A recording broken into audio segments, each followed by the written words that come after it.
Good morning student. आज हम पढ़ेंगे harmony a book of English reader class 3 का first chapter and the name of the first chapter is a nightmare. Nightmare एक डरावना सपना,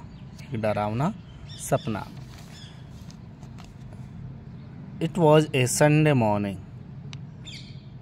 after breakfast Jatin walked out of his house. He walked across the field to the river. रविवार सुबह का दिन था। Breakfast के बाद जतिन घर से बाहर घूमने निकला। वो खेतों को पार करते हुए नदी तक गया। On the river bank there was a big mango tree. River bank पे एक बड़ा सा आम का पेड़ था। Jatin climbed up the tree. Jatin पेड़ के ऊपर चढ़ गया। ही सा ए बर्ड्स नेस्ट। उसने एक चिड़िया का घोंसला देखा। It was at the end of the branch. और वो उस ब्रांच के लास्ट में था, उस शाखा के लास्ट में था। The branch was high above the water. जो ब्रांच थी वो ऊपर भी थी और पानी के ऊपर थी, ऊंची भी थी और पानी के ऊपर थी। Jatin saw 2 brown eggs in the nest. He took the eggs and put them in his pocket. Jatin ने घोंसले में 2 भूरे रंग के अंडे देखे, उनको उठाया और अपनी पॉकेट में डाल लिया। Then he started climbing down. और फिर वो नीचे उतरने लग गया। He put his foot on the branch below, but he slipped and fell into the river. उसने अपने पैर ब्रांच के ऊपर रखा नीचे, लेकिन वो स्लिप्ड हो गया, फिसल गया और फेल इनटू द रिवर, और रिवर में गिर गया। Now in the river there was a big crocodile. और अब रिवर में एक बड़ा सा क्रोकोडाइल था। It swam towards the Jatin and caught his leg.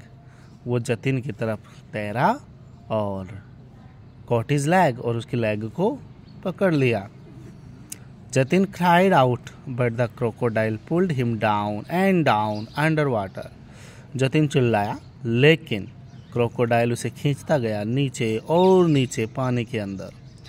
No noise came out of Jatin's mouth. Jatin के मुंह से एक आवाज ही नहीं निकली। The crocodile pulled Jatin down and down and down. Crocodile Jatin को नीचे पानी में और गहरा ले गया। एट लास्ट जतिन सा अ बिग पैलेस। अंत में जतिन ने एक बड़ा सा महल देखा। It had golden pillars.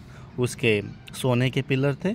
And angry king set on A golden thrown.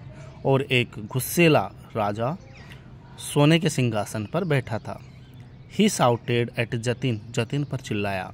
क्या चिल्लाया? You stole the poor bird's eggs from its nest. You are a thief. I will punish you. Jatin पर चिल्लाया कि तुमने बेचारे पक्षी के अंडे चुराए हैं, तुम एक चोर हो और मैं तुम्हें सजा दूंगा। Give him 20 lashes on his back with your tail. Crocodile को order the king to the crocodile. Crocodile को किंग ऑर्डर देता है कि इसको 20 कोड़े मारो आपकी पूंछ से, क्रोकोडाइल की पूंछ से। क्रोकोडाइल को कहता है कि अपनी पूंछ से इसको 20 कोड़े मारो, 20 lashes. The crocodile crawled forward. Crocodile आया आगे। क्रेवल्ड का मतलब होता है ट्रैवलिंग करते हैं ना बच्चे 4 पैरों पे, वैसे ट्रैवल करके आया धीरे धीरे। It lifted its tail. उसने अपनी टेल उठाई। To strike at Jatin's back. Jatin की बैक के ऊपर मारने के लिए। Sharp cry came out of Jatin's mouth. एक जोरदार चीख जतिन के मुंह से निकली। जस्ट देन ही woke up. It was only a dream.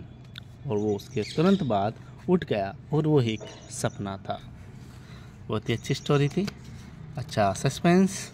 एक सपना उसने देखा था और हमें लग रहा था कि वो वास्तव में घूमने गया था, लेकिन हमें सीखने को मिला कि पक्षियों के अंडों को नहीं छेड़ना चाहिए, नहीं तो उसकी सज़ा हमें मिलेगी। Okay, so here is the word meaning slipped. means lost balance, and pillars means structure of stone, brick and used as building support, जो बिल्डिंग के सपोर्ट के लिए पिलर्स खड़े करते हैं। थ्रोन का मतलब होता है एक सीट जो राजा के लिए ऑक्यूपाइड होती है। थीप का मतलब होता है एक आदमी जो चोरी करता है, स्टील्स चुराता है कुछ। लेसेस का मतलब टू बीट, मारना, कोड़े भी बोलते हैं। क्रेवल्ड का मतलब मूव स्लोली, धीरे धीरे मूव करना। और स्ट्राइक का मतलब होता है हिट फोर्सिबली, जोरदार मारना। तो क्वेश्चन आंसर हम करते हैं। Tick the correct option. On the river bank there was a big mango tree. Jatin saw brown eggs in the nest. How many? 2. Why are you taking up 3? 2 brown eggs. Now in the river there was a big what? Crocodile. An angry king sat on a silver throne? No, on golden throne. Right. Oral comprehension. When did Jatin walk out of his house? After the breakfast.